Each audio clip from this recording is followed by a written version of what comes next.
আগামী জাতীয় সংসদ নির্বাচনে 237 আসনে প্রার্থী ঘোষণা করেছে হারুপাঠ্যি বিএনপি। হারার আগে হারুপাঠ্যি বলা ঠিক না, কিন্তু ওরা পণ করেছে হারিবেই। আমার মাঝে মাঝে অবাক লাগে, বিএনপি কি বুদ্ধিযুদ্ধি আছে এমন লোক নাই? এখন অনেকে কইতে পারেন সব বুদ্ধি গেলে আপনারই আছে আর সবাই তেজপাতা। তাহলে আসেন আমরা অঙ্ক কইসা বুঝে দেখি, কেন বিএনপি যা সিট পাইতো তার চেয়ে কম সিট পাইবে এমনি নমিনেশন ঘোষণা করায়।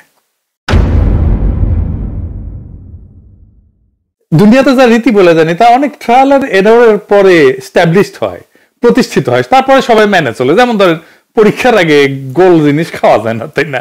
আলু রসগোল্লা চমচম করলে খাওয়া যায়, চমচম খাবার পাবেন, লম্বা আছে। আলু খেলে পরীক্ষার গোল্লা পাবেন। সেই রকম জাতীয় সংসদ নির্বাচনে কখন প্রার্থী ঘোষণা করা হয় তার কিন্তু একটা রীতি আছে। সেই রীতি কি এবং কেন সেই সময় প্রার্থী ঘোষণা করা হয়, আসেন সেটা একটা বুঝে দেখি। আমি বাংলাদেশের 4টা সাম্প্রতিক জাতীয় সংসদ নির্বাচনের প্রার্থী ঘোষণার সময়কাল ধারাবাহিকভাবে বর্ণনা করতেছি, যাতে আপনারা পুরো প্রক্রিয়াটা সময়ের ক্রম অনুসারে পরিষ্কারভাবে বুঝতে পারেন। 2008 সালের নির্বাচন, ভোটের তারিখ ছিল 29 ডিসেম্বর 2008 সাল। তফসিল ঘোষণা হয়েছিল 24 নভেম্বর 2008। প্রধান দলগুলা প্রার্থী ঘোষণা করছিল কখন? আওয়ামী লীগ, বিএনপি এবং মহাজোট, মানে 4 দলীয় জোট উভয়, ডিসেম্বরের 10 থেকে 15 তারিখের মধ্যে। তার মানে ভোটের 15 থেকে 20 দিন আগে চূড়ান্ত প্রার্থী ঘোষণা করছিল। 2014 সালে যদি সেইখানে বিরোধী দল সবাই নির্বাচন বয়কট করছিল, তো ভোটের তারিখ ছিল 5 জানুয়ারি 2014। তফসিল ঘোষণা হয়েছিল 25 নভেম্বর 2013। প্রধান দলগুলো প্রার্থী ঘোষণা, আওয়ামী লীগ ডিসেম্বরের শুরুর সপ্তাহে চূড়ান্ত প্রার্থী তালিকা দেয়। বিএনপি তো নির্বাচনে অংশ নেয় না, বর্জন করছিল। সময়ের ব্যবধান 30 দিন। 2018 সালে নির্বাচন হইল 30 ডিসেম্বর, তফসিল ঘোষণা 8 নভেম্বর। প্রধান দলগুলার প্রার্থী ঘোষণা, আওয়ামী লীগ 25 নভেম্বরের মধ্যে অধিকাংশ প্রার্থী চূড়ান্ত করে। জাতীয় ঐক্যফ্রন্ট, যেটার মধ্যে বিএনপি টিএনপি সবাই ছিল, 26 থেকে 28 নভেম্বরের মধ্যে প্রার্থী তালিকা প্রকাশ করে। বাংলাদেশের রাজনৈতিক দলগুলো সাধারণত ভোটের 30 থেকে 35 দিন আগে আনুষ্ঠানিকভাবে প্রার্থী ঘোষণা করে এবং তফসিল ঘোষণার 7 থেকে 15 দিনের মধ্যে চূড়ান্ত তালিকা দেয়। তার মানে তফসিল ঘোষণা পরে প্রার্থী তালিকা দেয়। কারা দেয়? বড় দলগুলো দেয়। কেন দেয় আসেন সেটা বুঝে দেখি।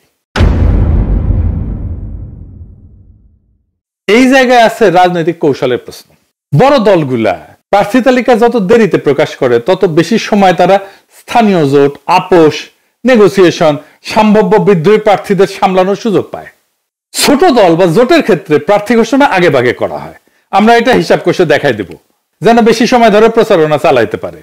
এবার আমরা একটু দেখি যে ছোট দল আসলে কি আগে প্রার্থী ঘোষণা করে।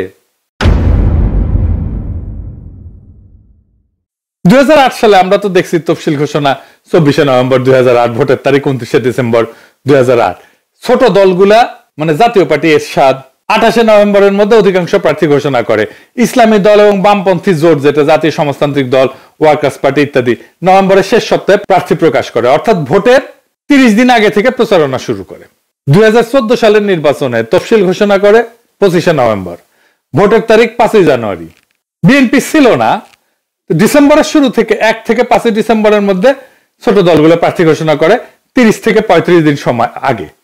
2018 সালের নির্বাচনে তফসিল ঘোষণা 8 নভেম্বর 2018, ভোটের তারিখ 30 ডিসেম্বর 2018। ছোট দলগুলা যেমন ইসলামী আন্দোলন, বাংলাদেশ জেএসডি, বিকল্প ধারা, গণফোরাম, ঐক্যফ্রন্ট, এগুলো নভেম্বরের 10 থেকে 20 তারিখের মধ্যে প্রার্থী তালিকা ঘোষণা করে। এরশাদ 20 নভেম্বরের মধ্যে অধিকাংশ আসনে প্রার্থী চূড়ান্ত করে। তারা ভোটের প্রায় 40 থেকে 45 দিন আগে প্রচারণা শুরু করে প্রার্থী সিলেকশন কমপ্লিট করে। তার মানে ছোট দলগুলো হিসাব করলে দেখা যাবে ভোটের প্রায় 45 থেকে 50 দিন আগে তারা মাঠে নামে এবং প্রার্থী চূড়ান্ত করে ফেলে। ছোট দলগুলা তফসিল ঘোষণা 5 থেকে 10 দিনের মধ্যে প্রার্থী ঘোষণা করে এবং ভোটের অন্তত 45 দিন আগে থেকে প্রচারণা শুরু করে দেয় তাদের প্রার্থী নিয়ে, কারণ তাদের প্রচারণা সীমিত বাজেট নির্ভর এবং ব্যক্তি নির্ভর, তাই আগে ভাগে মাঠে নামাটাই টিকে থাকার উপায়। বড় দলগুলো কেন দেরি করে প্রার্থী ঘোষণা করে এটা আরেকটু বুঝে দেখি। আগে বলছি, আবার একটু বুঝে দেখি।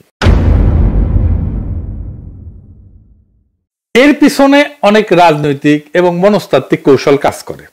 দেরিতে প্রার্থী ঘোষণা করে বড় দলগুলো একাধিক রাজনৈতিক উদ্দেশ্য একসঙ্গে অর্জন করতে পারে। যেমন 1 নম্বর, স্থানীয় জোট এবং দর কষাকষির জন্য সময় পায়। বড় দলগুলো সাধারণত স্থানীয় পর্যায়ে জোট সমঝোতা অ্যাডজাস্টমেন্ট পলিসি করে থাকে, যেমন কোন আসন অন্য জোটের দলের জন্য ছেড়ে দেওয়া বা স্থানীয় প্রভাবশালী নেতাকে বুঝায় সরানো, তাকে বসায় দেওয়া। যদি প্রার্থী আগে ভাগে ঘোষণা করে তাহলে সে আলোচনাগুলো অচল হয়ে যায়, কারণ প্রার্থী ঘোষণার পর আসন ভাগাভাগি করা রাজনৈতিকভাবে কঠিন হয়ে পড়ে।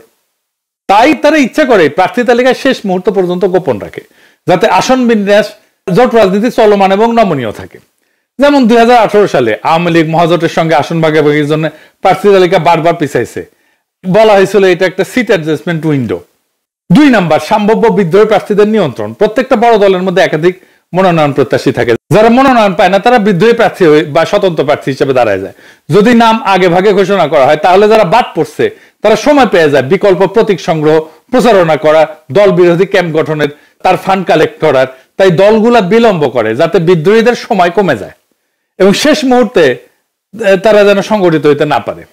3 নাম্বার, প্রতিদ্বন্দ্বী দলগুলো তার প্রার্থী নির্বাচনের কৌশলটা জানা এবং পাল্টা চাল দেওয়া। বড় দলগুলো অনেক সময় বিপক্ষ দলের প্রার্থী তালিকা আগে ভাগে পর্যবেক্ষণ করে তারপর নিজেদের তালিকা প্রকাশ করে। এতে তারা দেখতে পারে কারা মাঠে শক্তিশালী, কারা দুর্বল, কোন আসলে সেফ বেট। তারপর তারা নিজের মনোনয়ন সমন্বয় করে এমন প্রার্থী দেয় যারা সেই এলাকায় ব্যক্তিগতভাবে জনপ্রিয় বা আর্থিকভাবে শক্তিশালী। খুবই সিম্পল হিসাব। 2008 সালের নির্বাচনে আওয়ামী লীগ বিএনপি জোটের প্রার্থী তালিকা প্রকাশের পর কিছু আসনে কৌশলগতভাবে প্রার্থী বদল করছিল কিন্তু। 4 নম্বর, গণমাধ্যমের অ্যাটেনশন ম্যানেজমেন্ট আর কি। প্রার্থী তালিকা প্রকাশ করাটাই বড় দলের জন্য একটা মিডিয়া মোমেন্ট কিন্তু। সাংবাদিক, ভোটার, প্রতিদ্বন্দ্বী সবাই তখন মনোযোগ দেয়। তাই বড় দলগুলো এই ঘোষণাটাকে একটা রাজনৈতিক নাটকীয়তা বা কৌশলগত সময় নির্ধারণের ইভেন্টে পরিণত করে। তাই দেরিতে প্রকাশ মানে মিডিয়ার ফোকাস ধরে রাখা, আলোচনা দীর্ঘায়িত করা এবং প্রচারণার মোমেন্টাম বজায় রাখা। 5 নম্বর, আভ্যন্তরীণ দ্বন্দ্ব ঠান্ডা রাখা। অনেক সময় দলের কেন্দ্রীয় নেতৃত্ব একাধিক লবির মধ্যে ভারসাম্য রাখতে চায়। আগে ভাগে প্রার্থী ঘোষণা করলে লবিগুলোর চাপ বাড়ে, ক্ষোভ, গণবিক্ষোভ, এমনকি প্রার্থী বর্জনের মতো পরিস্থিতি তৈরি হয়। তাই দলগুলো শেষ মুহূর্তের একটা সেটেলমেন্ট প্যাকেজ দেয়, কাউকে এমপি প্রার্থী, কাউকে ভবিষ্যৎ পদ, কাউকে প্রতিশ্রুতি দেওয়া দলের ঐক্য রক্ষা করে। নির্বাচনের একটা ইকোনমি আছে, এই নির্বাচনী ইকোনমিটাকে ম্যানেজ করা, এটা প্রভাব কেনা বেচা নিয়ন্ত্রণ করা। যেমন প্রার্থী ঘোষণার পর থেকে ভোট পর্যন্ত অর্থ, প্রভাব, পৃষ্ঠপোষকতা এগুলো সক্রিয় হয়। বড় দল যত দেরিতে প্রার্থী চূড়ান্ত করে তত বেশি তারা অর্থনৈতিক প্রভাব নিয়ন্ত্রণে রাখতে পারে, নিজেদের নিয়ন্ত্রণে। এবং মানি পলিটিক্স যেটা, এটা অনিয়ন্ত্রিত বিস্তার থাকাইতে পারে, অন্তত আংশিকভাবে। তাই বড় দলগুলোর জন্য দেরিতে প্রার্থী তালিকা প্রকাশ করা কোনো বিশৃঙ্খলা না, এটা এক ধরনের কৌশলগত টাইমিং পলিটিক্স, যেখানে সময়কে নিয়ন্ত্রণ করে তারা আভ্যন্তরীণ সংঘাত, স্থানীয় প্রতিদ্বন্দ্বিতা এবং নির্বাচনী ক্যালকুলেশন এটা নিয়ন্ত্রণ করে। তফসিল ঘোষণার দিন থেকে ভোটের দিন পর্যন্ত বড় দল টাইম ম্যানেজমেন্ট করে প্রতিদ্বন্দ্বীদের চাইতে আগায় থাকে। বিএনপি আগে প্রার্থিতা ঘোষণা করে ছোট দলের মতো আচরণ করে ফেললো, আভ্যন্তরীণ কোন্দল বাড়ায় দিল, বিদ্রোহী প্রার্থীদের সংগঠিত হওয়ার সুযোগ দিল। ধরেন কুমিল্লার হাজী আমিনুর রশিদ ইয়াসিন, কুমিল্লার 6 আসনে বিএনপির মনোনয়ন পায়নি। ওনার সমর্থকেরা রাস্তা অবরোধ করে বিক্ষোভ করতেছে, দেখেছেন স্লোগান দিচ্ছে কি দেখেন, মির্জা ফখরুল, তারেক রহমান কাউরে বাদ দিচ্ছে না। শুনান এইটা সাহেব।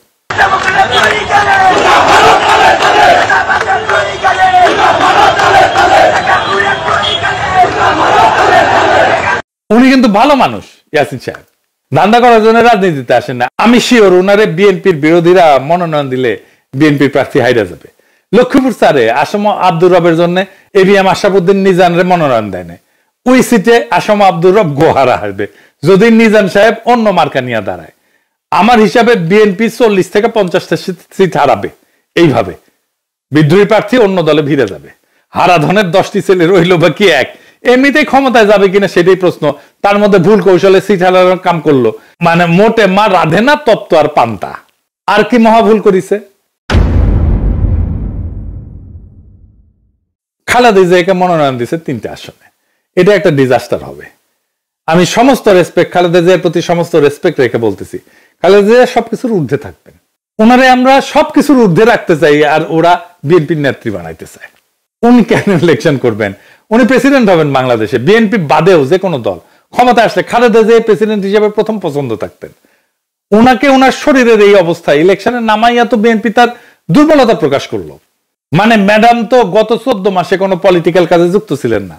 উনি সেরিমোনিয়াল প্রেজেন্স যেখানে দরকার সেখানে থাকবেন, যেখানে শারীরিক সক্ষমতা লাগে সেখানে ওনাকে টাইনে আনা তো মোটেই ঠিক না। উনি কি সংসদের মিটিং এ থাকতে পারবেন? পারবেন না। উনি কি এলাকায় যাইতে পারবেন? পারবেন না। এমনকি উনি কি 3টা এলাকায় গিয়ে একটা করে নির্বাচনী সভা করতে পারবেন? পারবেন না। এমপি হওয়ার কাজ তো সিরিয়াস ফিজিক্যাল স্ট্যামিনার কাজ। তাহলে বিএনপি কেন ওনারে ভোটে দাঁড় করাইলো? করুণা বা সিম্প্যাথি ভোট পাওয়ার জন্য। করুণা পাবে কিন্তু ভোট পাবে না। করুণা দিয়ে ভোট পাওয়া যায় না, এটা একটা ব্লান্ডার। খালেদা জিয়ার প্রতি সম্মান, ভালোবাসা, শ্রদ্ধা থাকলেও মানুষ ভোট দিবে না। সে একজন কর্মক্ষম নেতা চায়। সে এমন নেতা চায় না যে শারীরিকভাবে দুর্বল। খালেদা জিয়া কখনো হারেন নাই, বিএনপি উনারে হারিয়ে যাওয়ার ব্যবস্থা করছে। আমি আজ কইয়া গেলাম, মিলাই নিয়েন। উনি যতগুলো সিটে আগে দাঁড়াইতেন সবগুলোতে জিততেন, উনি এইবার 3টা সিটে জিতে আসতে পারবেন না। আমার কথাটা মিথ্যা হইলে আমি সবচেয়ে খুশি হইতাম, কিন্তু তা হইবে না। এই বুদ্ধি কার মাথা থেকে আসছে কে জানে। ও যার মাথা থেকে আসছে ওরা খুঁজে বের করা দরকার। ওরা ইলন মাস্ক কেন টোকায় না? ওর টোকায় নিয়ে যাওয়া দরকার। ওর তো বাংলাদেশ ওর জায়গা না। আর কি ভুল করিছে? ফজা পাগলারে নমিনেশন দিছে। ফজা পাগলার মতো যত পাগলামো, মুজিব বন্দনা, আওয়ামী রাজনীতি সবকিছু ওন করিছে। আর এক মুজিব সানা হাবিবুর রহমান, হাবিবুরও নমিনেশন দিছে। মানে মুজিব সানাদের পুনর্বাসন করেছে শক্তভাবে, যেন আওয়ামী ন্যারেটিভ চালাইতে পারে। মাদারীপুর একে একটা কাঁচা গুড়ে নমিনেশন দিচ্ছে। দেখেন ছবি, দেখান এডিটর সাহেব, দেখেছেন। এবার ভিডিও দেখেন। ধন্যবাদ জানাচ্ছি, আমাদের সকলকে ধন্যবাদ জানাচ্ছি। সবাই ভালো থাকবেন। তারেক রহমান জিন্দাবাদ, ম্যাডাম খালেদা জিয়া জিন্দাবাদ, জিয়া রহমান শহীদ হোক, জয় বাংলা। দেখেছেন কাক নমিনেশন দিছে, ক্যাঙ্কা নমিনেশন দিছে। এই নমিনেশনে বিএনপির হারা আরো কাশা আসছে। এইটা সাকভুম গানবি। না হাঙ্কারে না দুঃখ পাওয়া উচিত। দুঃখ আপনারা দুঃখ ভাব করেন। এটা সাহেব সানাই বাসবি দুঃখের সুর। আর হ্যাঁ, শেখ রুমিনুর রহমান নমিনেশন পায় নাই, এজন্য খুশি হবেন না। ওই উচ্চ কক্ষে যাবি, সাথে জামাই কোটার বুদ্ধিজীবীও যাবি, ডাক্তার জাহিদ যাবি, তাসনিম খলিল যাবি, লিখে রেখেন। আজকে কয়ে দিলাম, বিএনপি সরকার গঠন করুক বা না করুক, কিছু সিট তো পাবে উচ্চ কক্ষে। সেই উচ্চ সিটগুলা এদের বসাবে। তো শেষে একটা কথাই বলা যায়, বিএনপি এখন এমন এক বরের মতো যে বিয়ের তারিখ ঠিক করার আগে দাওয়াতনামা বিলাইছে, কিন্তু কন্যা পালা গেছে তা খেয়াল করে নাই। প্রার্থী ঘোষণা করতে গিয়ে এমন তাড়াহুড়া করলো যেন মাঘের শীতে গরম জিলাপি খাওয়ার লাইন ধরিছে, কিন্তু দোকান এখনো খোলেইনি। আর খালেদা জিয়াকে 3টে আসনে মনোনয়ন দেওয়া মানে দৌড় প্রতিযোগিতায় নিজের দাদিকে নামানো। এই আশায় যে সবাই সম্মান করে জিতাই দিবে। সম্মান দিবে ঠিকই, কিন্তু জেতাবে না। ভোট তো দৌড়ের মতো, যে আগে পৌঁছায় সেই জেতে। ফজা পাগলার মুজিব সানাদের নমিনেশন দেখে মনে লাগতেছে যে বিএনপি এখন রাজনীতি না, রিহ্যাবিলিটেশন সেন্টার হইতেছে। তাই বলি, বিএনপি এবারের নির্বাচনী কৌশল একটাই, আগে হারবে পরে ভাববে। দলের নামও বদলায় দেওয়া দরকার। Haru party limited. এটা সাহেব এখন সানাই না একটা বাঁশির সুরে শেষ করেন। হ্যাঁ, আর একটা গান গাই আমি। ওই যে আরো দিন তো গেল, সন্ধ্যা হলো, পার করে কে তোরে। হারু দিন তো গেল, সন্ধ্যা হলো, পার করে কে তোরে।